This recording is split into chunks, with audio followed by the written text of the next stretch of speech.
બનાસકાંઠામાંથી મોટા સમાચાર સામે આવી રહ્યા છે। અજમલભાઈ ચૌધરીને મારવાના કેસમાં મોટી કાર્યવાહી કરવામાં આવી છે। દેવ દરબાર મઠના મહંત બળદેવગીરીની અટકાયત કરવામાં આવી। ડીસા પોલીસે મહંત બળદેવગીરીની અટકાયત કરી છે। આ સમગ્ર મુદ્દે ડીસા ડેપ્યુટી એસપી CJ સોલંકીનું નિવેદન સામે આવ્યું। 4 આરોપીની અટકાયત અગાઉ કરવામાં આવી હતી તેવું ડેપ્યુટી એસપીનું કહેવું છે। તેમણે કહ્યું કે તપાસ બાદ બળદેવગીરીની અટકાયત કરાઈ છે। પૂછપરછ બાદ આગળની કાર્યવાહી હાથ ધરાશે।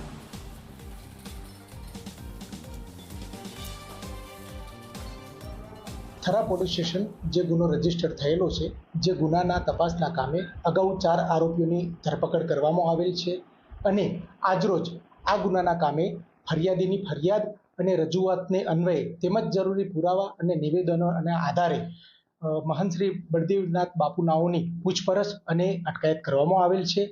આ ગુનાની તટસ્થ અને નિષ્પક્ષ આગળની કાર્યવાહી તપાસ ચાલુમાં છે। તો બનાસકાંઠાના મહંત બળદેવગીરીની અટકાયતનો મામલો, જ્યાં ચૌધરી સમાજના આગેવાનોની પ્રતિક્રિયા આવી છે સામે। છેલ્લા 27 દિવસથી ન્યાય માટે સંમેલનો કર્યા। બળદેવગીરીની ધરપકડ કરવામાં આવે તેવી માંગ, બળદેવગીરીની અટકાયત કરી તેવા સમાચાર મળ્યા છે। તેમણે કહ્યું કે ધાર્મિક સ્થળ પર આવી ઘટના ખૂબ જ દુઃખદ છે। ચૌધરી સમાજે કાયદાકીય કાર્યવાહીને આવકારી છે।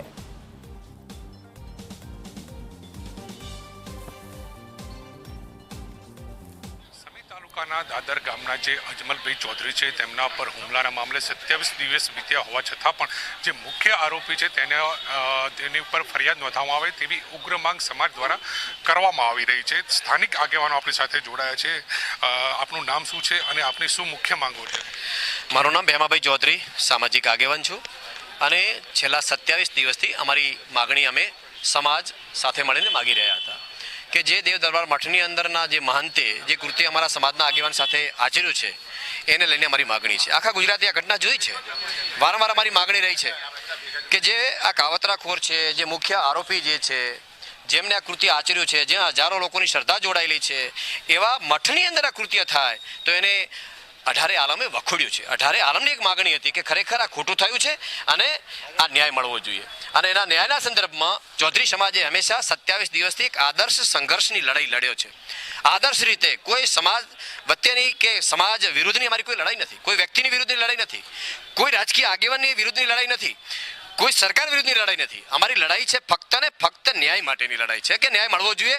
અમારા સમાજના આગેવાનના પાઘડીનું જે સન્માન જે હણાયું છે, જેમની એમના સાથે જે કૃત્ય થયું છે એ કોઈ સંજોગોમાં સમાજ સાખી નહીં લે અને એટલા માટે અમે આદર્શ રીતે કાયદાની જોગવાઈ મુજબ અમને જે અમારા હક અને અધિકાર મળ્યા છે એ મુજબ નહીં અમારી માગણીઓ અવારનવાર રહી છે।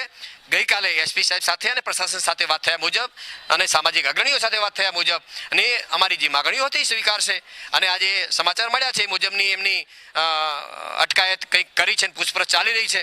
હજી શું છે અમે અમારા સામે હજી આવ્યું નથી, પણ આવશે એના પછીનું અપડેટ આપીશું।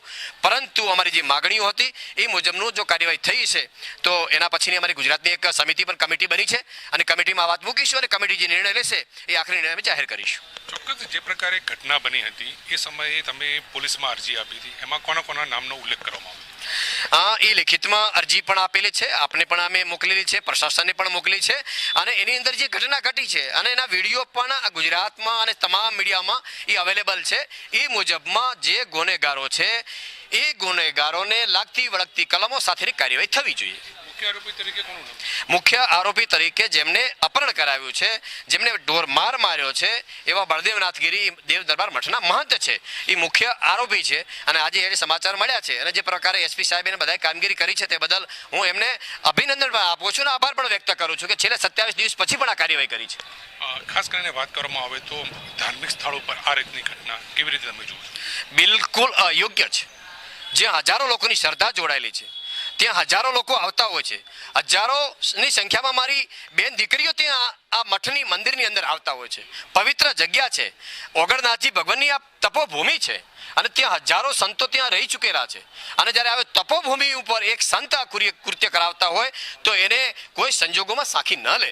આ પ્રકારના કૃત્ય થતા હોય તો પ્રશાસન એક દાખલો બેસાડવો જોઈએ કે આવા જો કૃત્ય મઠ મંદિરની અંદર થશે તો જે લોકોની શ્રદ્ધા જોડાયેલી છે શ્રદ્ધા તૂટી જશે. અને એક સામાજિક આગેવાન સાથે જ્યારે આવું કૃત્ય કોઈ કરવામાં આવતું હોય અને એક સંત દ્વારા કરવામાં આવતું હોય તો એને તો ચલાવી ન લેવાય. હું તો એક અપીલ કરું છું, સરકારને પણ અપીલ કરું છું, એક દાખલો બેસવો જોઈએ જેથી કરીને આવા કોઈ કૃત્ય ન કરે.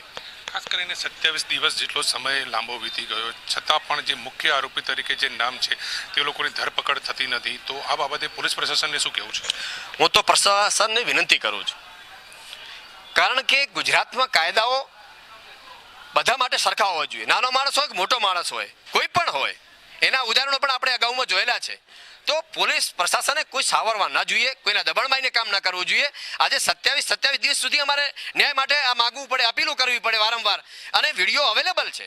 તમે આજે કોઈ પણ વ્યક્તિ બે ગાળ બોલે છે, કોઈ ધમાલ કરે છે, તો તમે એને 4 જ કલાકમાં ઉપાડીને જેલમાં પૂરી દો છો, એને તમે રિમાન્ડ માંગો છો. તો આ તો વિડીયોમાં અવેલેબલ છે. અમારે ક્યાંની વિડીયો કોને મોકલ્યા છે? અમે નથી મૂક્યા. આ વિડીયો જેમને કૃત્ય કર્યું છે એ લોકોએ મોકલ્યા છે. તો એના ઉપર કાર્યવાહી કરો. તમે કોની રાહ જોઈ રહ્યા છો?